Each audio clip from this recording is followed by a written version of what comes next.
भर में paper leak हो रहे हैं, रोज पेपर लीक हो रहे हैं, पेपरों में गड़बड़ हो रही है, इवैल्यूएशन में गड़बड़ हो रही है। उसके बावजूद केंद्र सरकार के सर पे जूं नहीं रेंग रही है।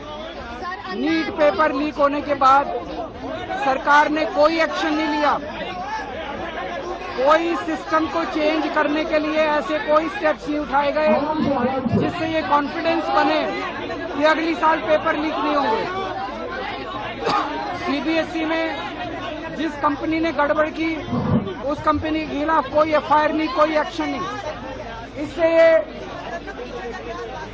मैं दोबारा बोल देता हूं, इतने बड़े स्केल के ऊपर पूरे देश में पेपर लीक हो रहे हैं, पूरा का पूरा एग्जामिनेशन सिस्टम कोलैप्स कर चुका है और खासकर पिछले 5-6 साल के अंदर बहुत ज्यादा एग्जामिनेशन सिस्टम से यूथ का भरोसा उठता नजर आ रहा है। या तो पेपर लीक हो जाते हैं, इवैल्यूएशन में गड़बड़ हो जाती है, कभी कुछ।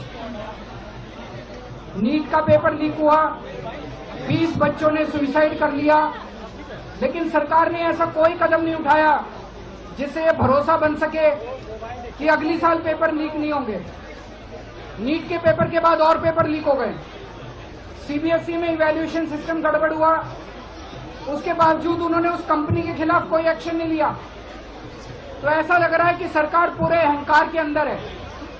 मैं सरकार को कहना चाहता हूं कि या तो युवाओं की आवाज सुन लो या यही युवा आपको 2029 में उठा के फेंक देंगे।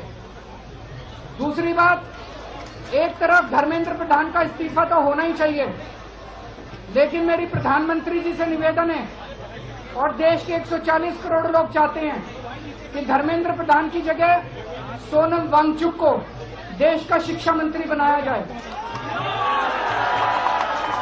मैं जानता हूं कि प्रधानमंत्री जी ये नहीं करेंगे, उन्हें डर लगेगा कि सोनम वांगचुक कुछ क्रांतिकारी कदम न उठा दें, लेकिन इस वक्त शिक्षा व्यवस्था जितनी सड़ गल गई है, हमें क्रांतिकारी कदम चाहिए, हमें क्रांतिकारी शिक्षा मंत्री चाहिए।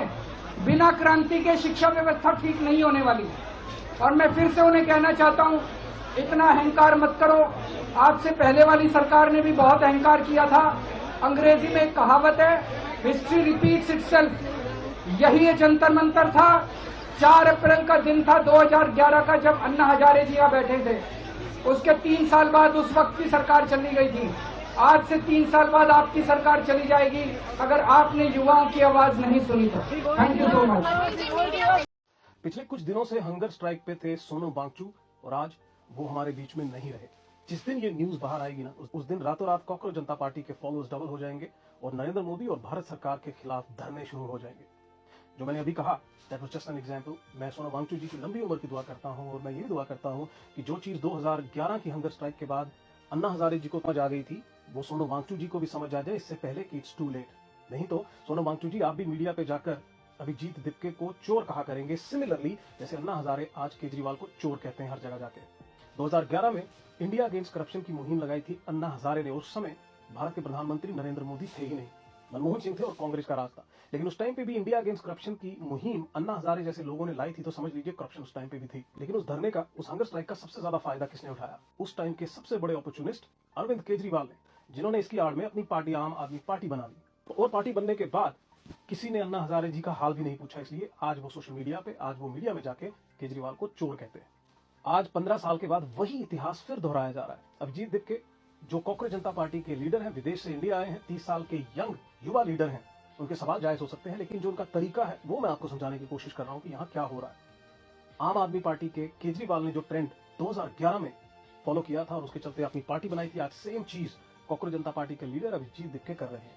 30 साल की उम्र है आपकी भाई साहब, आप जाइए धरने पे बैठिए, आप हंगर स्ट्राइक पे बैठिए, लेकिन आप नहीं करेंगे ऐसा। आपकी जगह पे 60 साल के सोनम वांगचुक जी बैठे हुए हैं, जिनकी तबीयत जो है वो खराब है और सबको कंसर्न है कि वो 60 साल के हैं। और कल अगर इनको कुछ हो गया तो आपकी पार्टी तो फ्लरिश करेगी, आपके फॉलोअर्स तो डबल हो जाएंगे, सरकार के खिलाफ आप लोगों को एक और अपॉर्चुनिटी मिल जाएगी धरने करने की। मैं तो यही कहूंगा कि भाई, जिस तरीके से अन्ना हजारे जी को ये बात समझ आ गई थी और बाद में वो केजरीवाल को गालियां निकाल रहे थे, ऐसा ना हो वांगचुक साहब कि आपको भी कुछ महीनों बाद समझ आ जाए कि आपका इस्तेमाल किया गया है और जो भारत सरकार और मोदी जी के खिलाफ आप खड़े हैं और उनको रिस्पॉन्सिबल कल ठहराया जाएगा अगर आपकी सेहत और खराब होती है या आपकी जान चली जाती है। सच में आपको ये चीज जल्दी रियलाइज होनी चाहिए कि उसके जिम्मेदार जनता पार्टी के लीडर, यंग लीडर वो होने चाहिए, बिकॉज आपकी बिगड़ती हुई सेहत और कल अगर आपके साथ कुछ होता है तो उसके जिम्मेदार वही हैं। उनको आपके साथ बैठना चाहिए, बल्कि वो लोग हर ब्रेक पे बर्गर पिज्जा खा रहे हैं। तो यकीन मानिएगा कल अगर इनकी पार्टी और स्ट्रांग होगी तो आपको ये अन्ना हजारे की तरह बिल्कुल भूल जाएंगे। इसलिए मैं कहता हूं हंगर स्ट्राइक छोड़ो, जाओ बर्गर पिज्जा खाओ। यस, आपके सवाल जायज हैं, I am pretty sure government will look into it, लेकिन आप ये मत सोचिएगा कि आपका बलिदान शहीदों में गिना जाएगा। कल कोई और 10 साल बाद कोई और सरकार होगी, फिर ऐसा ही काम होगा, कोई बुजुर्ग फिर धरने दे रहा होगा। Take care.